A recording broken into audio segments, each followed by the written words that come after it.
deliberations ng Office of the Vice President dyan sa House of Representatives. Dahil nga sinabi ko na dalawang tao lang naman yung nagde-decide dyan, Congressman Zaldico and Congressman Martin Romualdez. At sinabi ko din yung proof ko kung bakit sila lang dalawa, and may paper trail yung sinabi ko against them. So 700 million, we will see kung ano yung maiwan, and then we will work around that budget of the Office of the Vice President. Pero definitely, tutuloy pa rin yung trabaho, anuman ang budget ng Office of the Vice President. But then again, ma'am, hindi pa naman po yung final kasi di ba meron pang sa Senate. So, hahabulin nyo ba, ma'am, sa Senate? Kayo ba ay magpapakita na doon during the deliberation? Yes, meron. Nag-aantay kami ng schedule galing sa Senate for the plenary budget hearing ng Office of the Vice President. So, a-attend kami doon. Pero wala na kaming expectation na mahabol pa yan. Kasi nga, sinabi ko doon sa interview ko, pagdating sa bicameral, kung nasaan nandun na yung dalawa, the Senate and the House of Representatives, wala ding nasusunod doon except si Zaldico at si Martin Romualdez. At ang example ko niyan ay yung attached na list, no, sa classrooms ng Department of Education, na kahit pa man tinanong ng mga senador, nandun pa rin siya sa final draft, and nandun pa rin siya sa General Appropriations Act. At ang isa pa doon na example ko sa inyo na sila liglig naman ang nasusunod doon, yung kaguluhan nila at sagutan nila sa AKAP. Wala yung AKAP, di ba? Nakita na lang nila yung AKAP sa bike camp. At sinasabi ni Zaldico, hindi, pumirma ang mga senador eh. So, yun yung example ko na, yun yung proof ko na dalawang tao lang nasusunod dyan, si Zaldico at si Martin Romualdez. But despite that, ma'am, sure na yung inyong attendance po sa Senate deliberation? Yes. Kahit alam mong if first come to worst, talagang yun lang makukuha ang budget ng OVP. Opo, oo. Sigurado yung attendance namin. In fact, kahapon, na-discuss namin dyan sa Chief Staff na opisina kung ano yung date para ma-block namin yung date ng plenary ng Senate. But apparently, wala pa daw mga schedule, so nag-aantay kami. Alright. Ma'am, last po, yung show cause order po na pinalabas po ng Committee ng Good Government sa ilang mga OVP officials po. Opo, nabanggit kanina noong nagmo-monitor ng hearing na meron ng show cause order yung ibang mga personnel ng Office of the Vice President. Submit lang namin sa aming legal dito sa OVP, meron naman kaming legal division, and then we will ask our lead lawyer to come up with a legal opinion. Next. There's a follow-up question from Bea regarding the OVP budget. Hi ma'am, good afternoon po. Bea Peniza from Bomba Radio po. May I ask po ma'am, given the budget nga po na 700 million, napatak po tayo sa mga ganong digits, sa paglilibot nyo din po kasi sa mga lalawigan, ano po yung mga urgent matters or urgent concerns na napapansin nyo na kailangan talaga ng mga sambayan ng Pilipino, and paano nyo po ito mafulfill given that budget po? Ang Office of the Vice President naman kasi, it's complementary yung mga projects namin sa iba't ibang departments ng gobyerno. Meron kaming tally dito sa Office of the Vice President kung gaano kadami yung mga nag-a-access ng projects at ano yung mga projects na ina-access nila. Ang number one talaga dyan is medical and burial. Makikita niyo yan sa lahat ng mga bill sa hospital, laging kulang yung pambayad ng mga relatives ng pasyente. Yan ang number one. And then number two is financial assistance, yung mga hingi nila na augmentation sa kanilang pang-araw-araw. Minsan panggastos, minsan pangbayad sa kuryente, minsan pangbayad sa upa ng bahay, minsan naman humihingi sila kasi nagkukulang na yung pangbayad para sa paaralan, eskwelahan ng mga bata. So iba-iba yung rason nila, pero the same yung request nila financial assistance. And ang sunod niyan is yung request, hindi lang ng mga taong bayan, but ng mga local government units or even mga barangay officials. Kapag merong disaster, humihingi sila ng tulong para sa pagkain, food and non-food supplies ng mga biktima ng calamity. So yun yung top 3 na lagi naming ma-encounter na hinihingi sa Office of the Vice President. In fact, hindi lang yan sa OVP kasi nung mayor ako, halos the same yung requests ng mga tao. So for the final question ko po ma'am, punta naman po tayo sa Office of the Vice President po na personals po. So dun po sa budget na po na yun, paano po kaya hindi po ba mabibitin yung mga personals niyo po pagdating po sa kanilang mga sahod or mga income po nila? Hindi naman po ba sila mabibitin given that budget po or may mga benefits pa po ba rin silang matatanggap with that budget? Yun po ma'am. Yes, oo. Kasi ang unang-unang ginagawa ng budget is pinupondohan niya yung obligations ng gobyerno. Kapag permanent employee ka, obligation ng gobyerno lahat ng bayad sa iyo, hindi lang yung sahod at iba, kasali na yung iba pang benefits. So yan, hindi yan siya pwede tanggalin ng paggawa ng GAA, ng General Appropriations Act. So on that point, kung mawawalan ba sila ng sweldo at benepisyo, hindi. Kasi obligation yan ng government sa employees ng government. It's not the same for those na contracts or hindi sila employees ng government. Hindi guaranteed yung budget para sa kanila. Thank you very much po ma'am. Okay. Next question. Bombs, magsimbol. Rappler.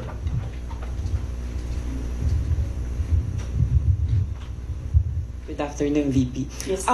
VP, as we're speaking right now po, merong ongoing House probe. Actually, a minutes ago, former Undersecretary Gloria Mercado says you gave her envelopes containing 50,000 each from February to September 2023 when she was with HOPE or the Health Orchestrate Positive Learning. A DepEd project, she believes it could be to influence her decision as HOPE. Your response po? Dapat siguro kung mag-akusa siya ng ganyan, dapat may papel siya. Tulad ng ako, pag inaakusahan ako, pag sumasagot ako, binibigay ko yung papel. Gloria Mercado is a disgruntled former employee of the Department of Education. She was let go because of loss of trust and confidence sa Office of the Secretary. Una niyang ginawa, well, hindi ko alam kung anong nauna, pero naka-strike 2 siya sa akin. Ang una niyang ginawa, nag-solicit siya ng 16 million pesos sa isang kumpanya on paper using my name without any authorization from the Department of Education. Bibigay ni JC sa inyo mamaya yung papel. Nakalagay doon. Pangalawa, noong nag-school visit ako sa Cebu, merong lumapit sa akin na teacher. Sabi niya sa akin, Inday Sara, masakit sa loob namin na mga teachers kami na nasa field. Tapos merong humahawak ng teacher items na wala dito sa aming probinsya o wala dito sa aming region. So, pinakwento ko siya. Iyon naman yung purpose ng aking mga school visits, diba, sa iba't ibang lugar naman sa. Sabi ko, one-on-one tayo, kwento mo lahat sa akin. And then it turned out, ang HR mismo ng Department of Education, our Undersecretary, took a teacher item from Region 7, nilagay niya sa central office for a non-teaching task. Ginawa niyang executive assistant niya. Ang apelido nun, Villar. Meron niyang paper trail. So, nung bumalik ako sa central office, tinanong ko, totoo ba na meron tayong teacher item galing sa Region 7 na nandito sa atin? Totoo daw, nasa HR. HR pa mismo ang gumawa ng parang injustice sa teachers namin sa field. So on that second point, hindi ko na pinalampas. Sinabihan na siya na there is loss of trust and confidence. And you should go. And then she said na, pwede bang mag-retirement na lang ako instead na paalisin ninyo ako. Kasi ang tagal ko na, matanda na ako. And then sinabihan siya, okay, sige. You go. So she's a disgruntled former DepEd employee. At yan yung dalawa na rason kung bakit siya pinaalis. May papel yung 16 million na solicitation niya. May papel yung teaching position sa Region 7 na kinuha niya. And my experience sa kanya, ayoko, factual lang ako ayoko atakihin yung pagkatao niya. Pero when she was HR of the Department of Education, meron kasi akong time dyan for our USEX and ASEX na hindi execom. So, pinapapunta ko yan sila kung sino man yung merong concern, sino yung may problema, pumunta kayo sa akin, mag one-on-one tayo. So, one of those times na one-on-one kami, siniraan niya yung isang USEC, isang ASEC ng Department of Education. And bago pa lang kami nun. In fact, pag alis ko, 2 years lang kami, very, very new. Na nagulat ako. Kasi HR ka eh. Pag HR ka, hindi dapat ikaw yung mag-cause ng away-away sa loob ng institusyon. Dapat ikaw yung maging peacemaker. But siniraan niya yung isang ASEC and isang USEC sa akin mismo. And nagulat ako. Why attack the ASEC or the USEC sa kanilang pagkatao? Hindi naman trabaho. And then, ganun din ang ginawa niya. Nung malis na siya sa Department of Education because of the 2 points, lumipat siya sa Senate. One of the offices of the senators din, nandiyan yan siya ngayon. And yung isang kaibigan ko doon sa Senado, narinig namin na sige na siya atake. Inaatake niya si Michael Poa, si Reynold Munsayap, si Gerald Chan. Nang iyan ngayon yung nakapangalan sa kanyang statement. Kaya kami, nung nagbasa siya kanina ng statement, hindi na kami nagulat. Kasi naririnig na namin sa opisina, dyan sa Senate, yung mga pinagsasabi niya after she was let go. I think, hindi lang siguro niya matanggap na kasalanan niya kung bakit siya pinalayas sa Department of Education. Pero hindi din talaga namin matanggap na magsusolicit ka sa isang private company on paper 16 million. And then, kukuha ka ng teacher item sa field, gagawin mong EA sa central office. Hindi pwede yun. VP, in relation to that, since you brought up yung names po ni Attorney Poa and Attorney Munsaya. So, during the probe earlier, she said that yung reason daw kung bakit daw siya nilet go ng DepEd nyo po was that she disagreed daw with Attorney Munsayak's suggestion that bidders in the DepEd computerization program just discuss it among themselves to avoid failed bidding. Ngayon ko lang narinig yan. Sa kanya ko lang narinig yan. Pero ako ang nagsasabi, kasi I was the one who fired her out of the Department of Education. Yung dalawang rason na yon, ang rason kung bakit siya pinaalis sa Department of Education. And as I said, may papel yon. Ibibigay namin sa inyo ang papel. Ang HR record ni Villar, nasa Department of Education din. In fact, hanggang ngayon si Villar nasa region. Kasi sinabihan niya yung region bago siya umalis na ilagay yan sa region, wag yan sa teaching position. Pero that person is holding a teaching position. Any more questions regarding the HOR probe? Dempsey, Philippine Daily Inquirer. Hi ma'am, good afternoon. Regarding din sa probe, kasi apparently parang there was a response from some of the congressmen about yun nga, yun sa, dahil wala nga po kayo ngayon doon,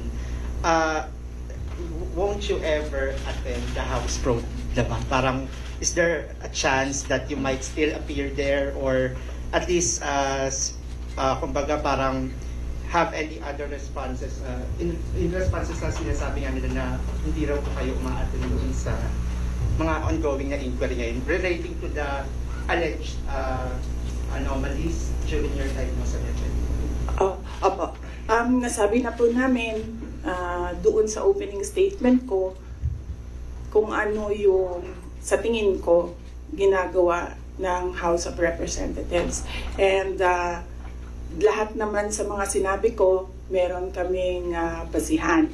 At sinabi ko doon na what they're trying to do is they're trying to make a case for impeachment. Kasi last year pa yan nila gusto talagang gawin. They're trying to make a case for impeachment. Dahil wala silang ebidensya, ang ginagawa nila, nag-fishing sila dito sa mga tanong sa loob. Kung maririnig nyo, di ba mali? Di ba mali? Ginagano nila yung sumasagot na COA resource person. And of course, ano lang ba ang rank and file? Siyempre, congressman yung kaharap mo. Di sasabihin mo, oo po, may mali. When in fact, ilang beses na kami sumagot, we are fully cooperating with the audit process and we are answering and filing our comments in all the cases before the Supreme Court. In fact, kung mag-file pa sila ng kaso pa, sasagutin namin yan sa korte, pero hindi doon. Kasi kung gusto nila mag-impeach, huwag nila kunin sa akin sa mga bias na tanong nila sa akin ang gagawin nilang impeachment. Kanina, sa tanong mo kung a-attempt pa ba ako, we take it one hearing at a time. So, when we receive an invitation, we study. Una-una, pinapadala siya sa legal, pinag-aaralan namin, tinidiscuss namin dito sa opisina with the personnel. And then, tinatanong namin yung mga personnel. Like in the case of this invitation, nakapangalan na sila doon and hindi na pwede ang authorized representatives. So we sit down with them and we ask them, ano ba ang gusto mong gawin? So depende sa sagot, yun ang sinusuportahan namin. Ako as head of the agency, sinusuportahan ko kung ano yung gusto. Right now, walang gustong pumunta doon sa kanila. Kasi ang concern ng lahat is yung pamilya nila. Sa kanila daw sarili, walang problema because they are government employees. So, makakasagot sila. Ang hindi daw nila makontrol is yung paninira sa pamilya nila. At yun ang concern ng lahat ng employees ng dito ng Office of the Vice President. And sabi din ng legal namin, there are valid legal points or legal questions sa nangyayari na hearing, which is the contempt of the letter to Congressman Joel Chua kaninang umaga. Unang-una doon, yung privileged speech mismo ni Congressman Valeriano nagsabi ng unverified claims. So paano ka maggagawa ng hearing based on unverified claims? Hanapin mo muna yung mali. Tapos ka mag-hearing.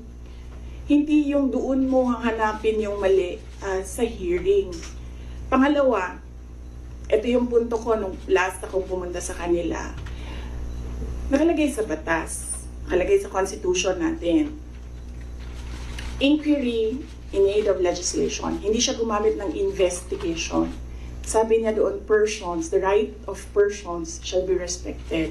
Hindi siya nagsabi ng witnesses. Pero pagdating mo sa rules sa loob ng House of Representatives, rules nila in aid of legislation, ginagamit na nila interchangeably. Inquiry and investigation, persons and witnesses.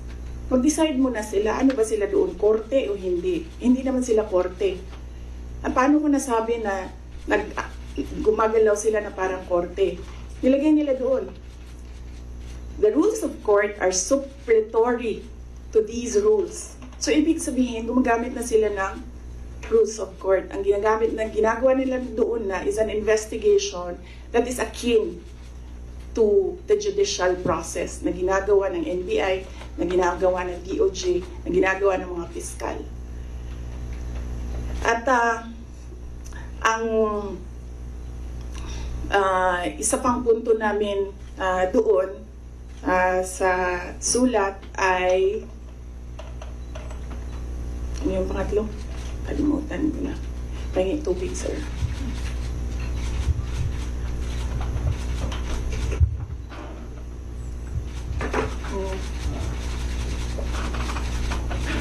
Okay.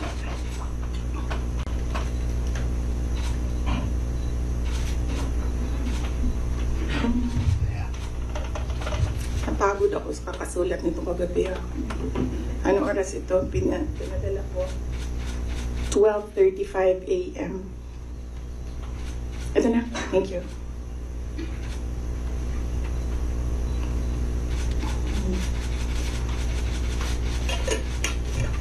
Yeah. Ito yung isang punto ko dyan. Nakalagay doon sa Constitution. The rights of persons appearing therein or affected thereby shall be respected. Nakalagay doon.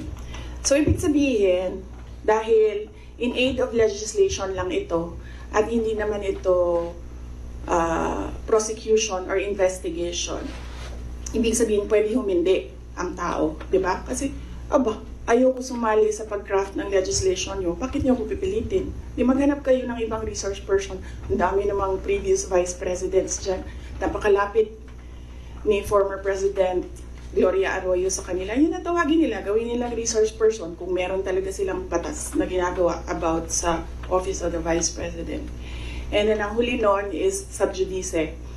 Ang daming questions nila na kaparte ng 3 cases na final sa Supreme Court na dapat hindi pinag-uusapan sa labas ng korte.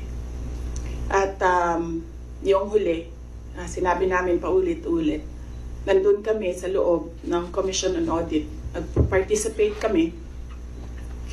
Summer business idea ba ang hanap mo na budget-friendly ang puhunan at kikita ka ng up to 2,000 per month?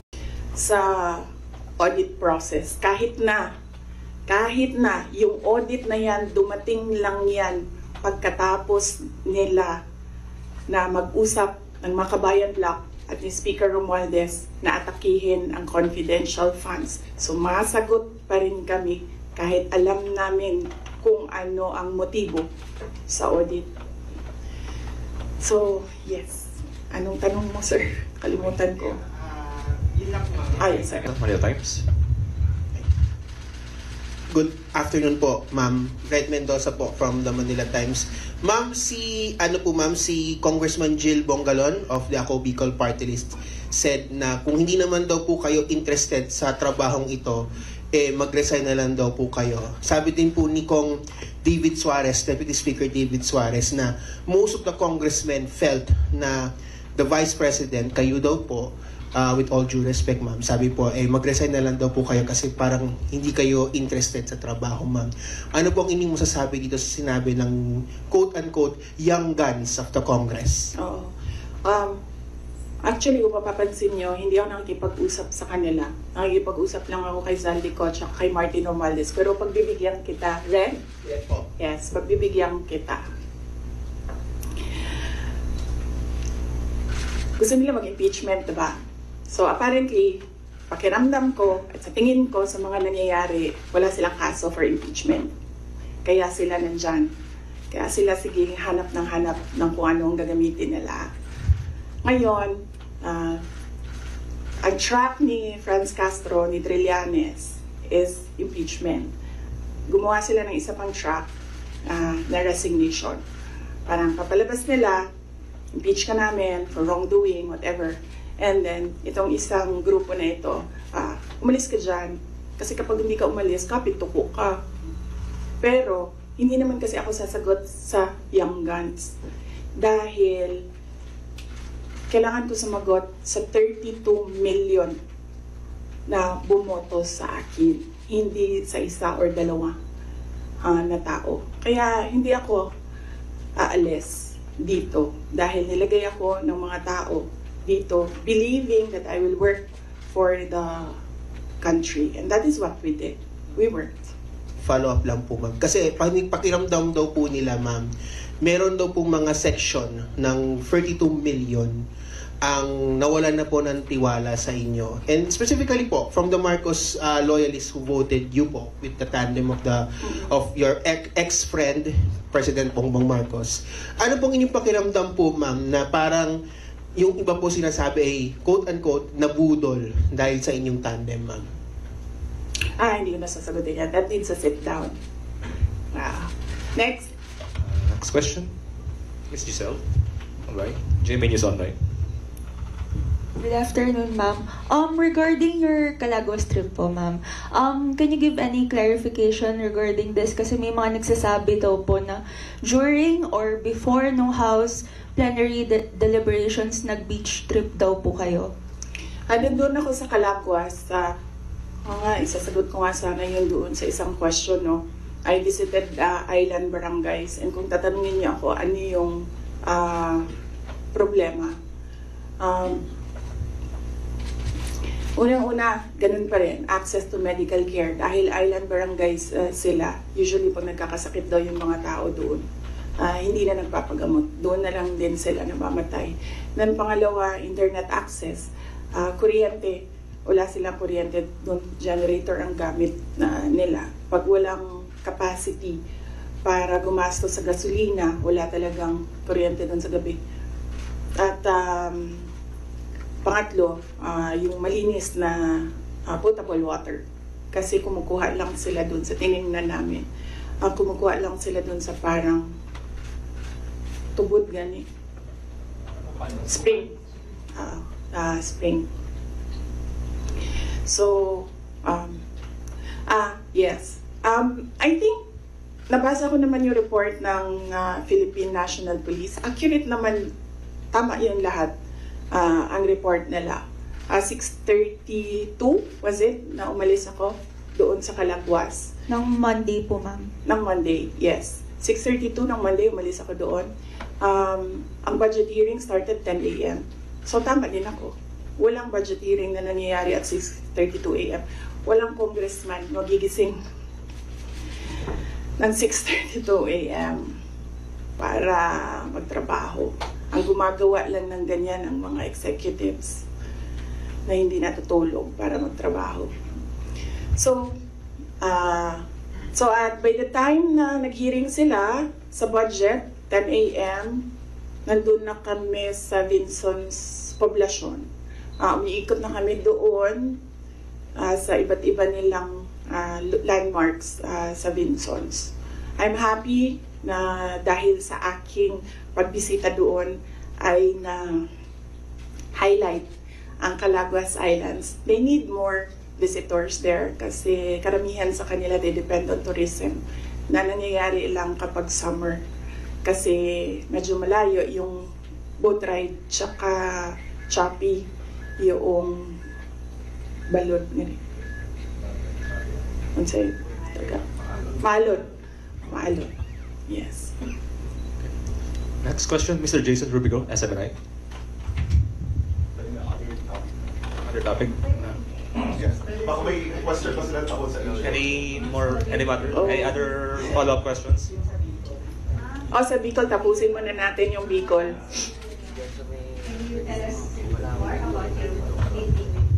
Vice President Lenny po? I did not have permission from Vice President Lenny to talk about what we talked about. Pero ito lang yung gusto ko sabihin din sa mga tao. Hindi pa dahil kasi hindi alam ng mga tao or walang picture na lumalabas ay hindi ko ginagawa. Isa sa mga tasks na nilista para sa akin dito sa Office of the Vice President is to visit former Vice Presidents doon sa mga residences nila. Ang una kong nabisita, syempre, hindi alam ng mga tao kasi wala namang lumabas na picture, but mag-excuse lang ako sa family. Binisita ko si former Chafisto Gingona. former Vice President Jovisto Gingones sa bahay nila. So I was welcomed there by the family. Nagkausap din kami ni Sir. And then, next was former Vice President Erap Estrada. Binisita ko din sa bahay niya. Anong purpose ng pagbibisita ko? Nagpapakilala ako sa kanila. Nagsasabi ako na ako yung Vice President. At sinasabihan namin sila as former Vice Presidents, we owe it to them na kung may kailangan sila, susuportahan namin sila, yung opisina ng OVP. And we invite them to lend us memorabilia para sa Office of the Vice President Museum. So binisita ko si former President Erap Estrada sa bahay niya. Binisita ko si former Vice President Gloria Macapagal Arroyo sa bahay niya. And then ngayon, I had the opportunity to visit Vice President Robredo sa bahay niya. So dalawa na lang, and I still have 4 years to go. Dalawa na lang ang hindi ko pa nabibisita sa bahay nila. Si former VP Binay and former VP De Castro. Follow-up? Yes, yes. Jason. Tungkol sa pala yung question. Ma'am, yung comment niyo po dun sa sinabi po ni spokesperson ni Vice President Lenny na si Sir Barry na feel nila nagamit po sila, nagamit po ninyo sila. Hindi ko na sasagutin si Barry. Kung meron akong sasagutin, dito lang ako sa taas. Si Vice President Lenny, or si President Marcos, or si Zaldico, or si Martin Romualdez. Yeah. For clarification, ma'am, yung meeting with Vice President Lenny, was it planned po or hindi planado yung pagpunta po natin doon? Di ko na sasagutin yung details kasi I understand hindi din nagsasabi ng detalye si VP Len. Pero i-confirm ko na nandun ako sa bahay niya. Follow-up. C. Can you confirm that, the camp of former Vice President Lenny said that it was more on personal, nothing political naman siya. Can you confirm na it was more on personal conversation lang yung nangyayari and nothing political? Siguro no, as she's more senior than me kasi nauna siyang maging Vice President sa akin. Kung meron lang dapat magsalita, siguro dapat si Vice President Lenny yun kasi bahay niya yun and siya yung binisita. So, napaka-assuming ko naman kung ako yung magkukwento, ako na nga yung bisita, ako pa yung madaldal. So, kung si Vice President Lenny Robredo ay walang sinasabi, respetuhin natin kung ano yung gusto niya. More personal, what she said. Same answer yung kanina. Next question. Follow-up na. Lance? From Newswatch correspondence here. Siyempre nagkaroon po ng ilang parang ideas na possible daw na magka-alyansa in the future because of that meeting. Pero kayo po ba, bukas po ba kayo na in the future ay makipag-alyansa sa politika with former VP Robredo? Hindi yan yung nasagot ko, no? Pero nasagot ko na yung question about political alliances noong araw na umalis ako sa Department of Education. Sabi ko doon, inimbita ako ni President Marcos na sumama sa kanila. Inimbita din ako ni former President Duterte na sumama din sa kanila. And right now, hindi ako, ang sinasabi ko nga noon, I'm single and ready to mingle. But right now, hindi ako handa na sumama kahit kanino man because kailangan ko muna ipagtanggol ang Office of the Vice President. So nandun tayo sa protect the Office of the Vice President na isa sa mga, of course, duties ng Vice President. Next question, Kat Domingo, ABS-CBN.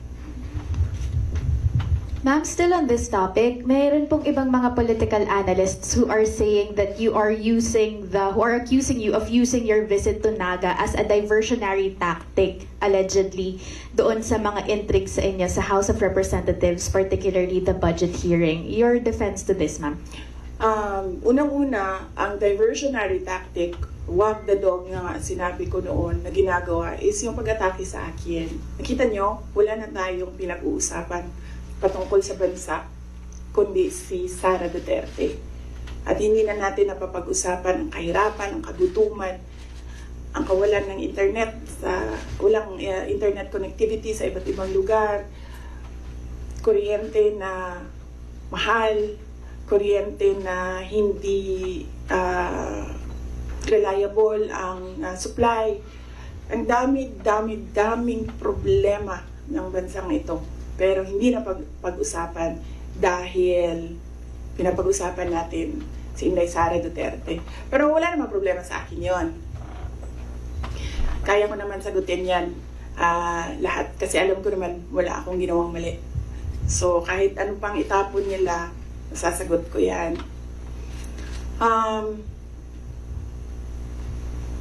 So hindi ko na sila actually maintindihan.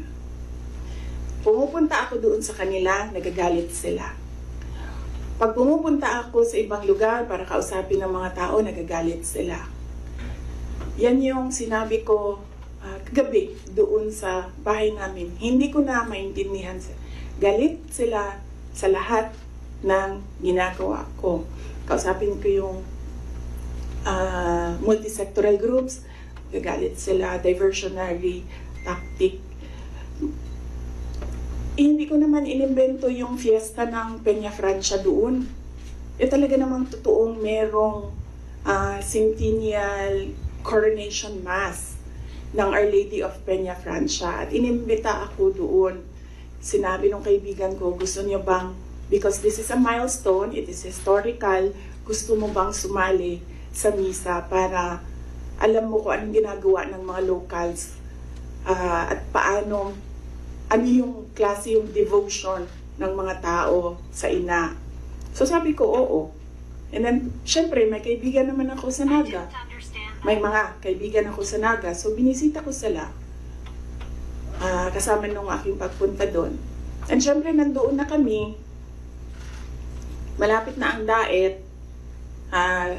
Sabi ko sa mga kaibigan ko sa daet, magkita tayo. And then pagdating ko ng Vinsons, pumunta si Mayor sa akin, sabi niya, meron kaming Takbuan Festival na nangyayari ngayong week na ito, doon sa kanila, Takbuan Festival.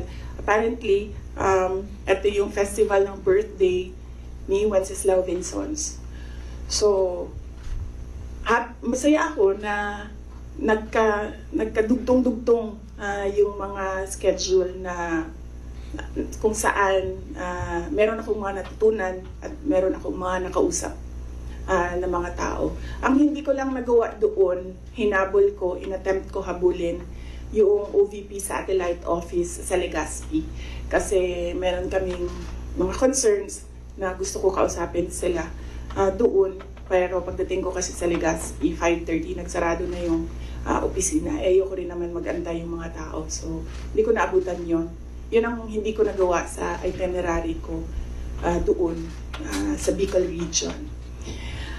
So, hindi ko na alam. Galit sila kung makipag-usap ako sa tao. Galit sila pag pumunta ako doon sa kanila. Hindi ko na rin alam. Kailangan ko ba magpaalam? Kakain na ako? Aalis na ako? Hindi ko na sila maintindihan. So,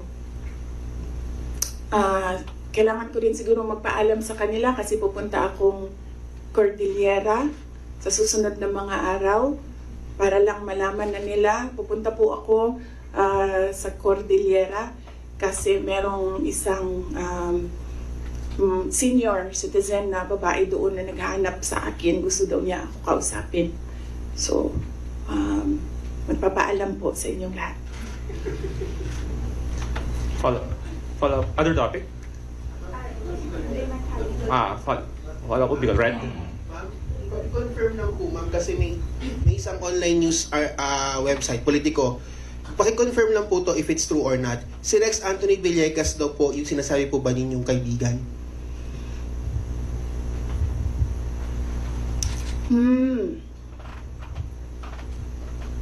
Hindi ko alam kung nagsalita si Asek Villegas.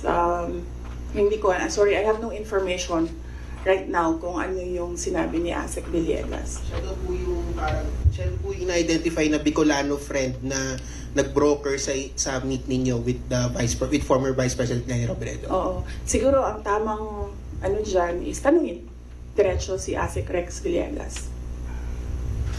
Other matters? From our friends from the Foreign Correspondent Association of the Philippines, Mr. Ken Sasaki, Japanese News Bureau. Good afternoon, ma'am. Hello. You understand Tagalog? That's No? so sorry for Japanese So, news. how did you understand my answers earlier? sorry, just It's Go ahead. okay. Go ahead, Sasaki. Oh, I love Japan. thank you. It's my favorite country in the world. Yes. Next to the Philippines, because the Philippines is given already because I live here and this is where I die. But countries to visit, number 1, Japan. I also love your country. Thank you, thank you. You should visit Calaguas. Yes, I Beautiful. did. I did. I love Oh, it. you did?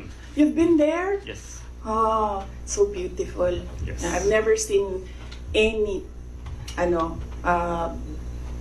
beach as beautiful as Calaguas. Go ahead, Sasaki-san. Yes, sorry. Recently, your father publicly said that from one family, one president is enough. Do you agree with this? One family, one president. Well, if there is a law, then we should follow the law I think this is in relation to family dynasties of people running for offices in government. If there is a law, we will follow the law. I have no problem. I've always said that my dream was to become a pediatrician, a doctor. My dream was not to become a mayor, a vice president, or a president. So I don't have problems with not becoming president of the Philippines. I talked to my friend in Cambodia, and I learned that they have a 16 million population. I said, I'll run for president in Cambodia. It's easier. It's just 16 million. And hopefully additional. So how do you think about the current president, who is the second from one family? Well, there is no law prohibiting family members of former presidents running for president. So when he ran, he was well within his right to run for president. Thank you. Thank you. Next question. Solid. Thank you, sorry. We know we have asked this to you a lot of times and we'll be asking you this again. Kasi kagabi lang may sinabi na si former Senator Trillanes ng articles of impeachment. Sino ba sa tingin mo ang talagang nasa likod nitong kugong-gugong? Kasi kami, we always ask the Congress. Ang lagi nilang sinasabi kung meron mga impeachment, naririnig nila sa iyo daw po. So sorry, we have to ask you again, ma'am.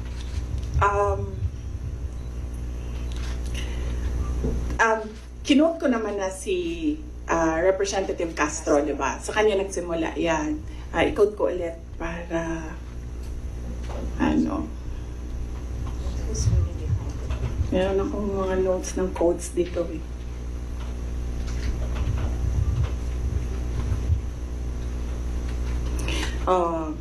Ito yun, Inquirer ito, yung kinuha ko. Pero I think kinary din siya ng iba't ibang media outlets. The impeachment is especially on the misuse of public funds and technical malversation and violating the 1987 Constitution because a government official is bound to follow the Constitution. So last year pa lang, meron na siyang grounds for impeachment. Kaya sinasabi ko, ginagawa nila ng paraan, pumasok lahat nung kailangan nila doon sa pinag-usapan nila na grounds. And then yes, nagsalita kanina, sinabi ko, one track is impeachment. Nandito si Castro, nandito si Trillanes. Sino, alam ko kung sino, pero hindi ko siya masabi.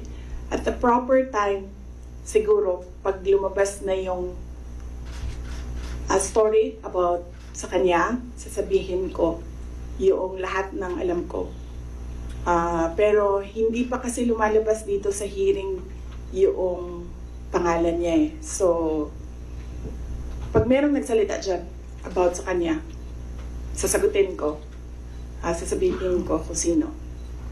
So, iisa lang ang handler ni Risa Ontiveros, ni Sonny Trillanes, at ni Franz Castro.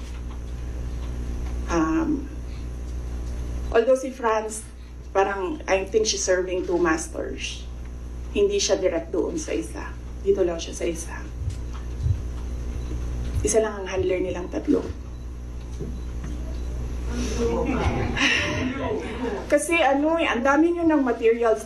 Pag inubos natin lahat ngayon, wala na kayong trabaho bukas. Sa susunod na araw, sa susunod na buwan, ano po yung trabaho ninyo? Wala na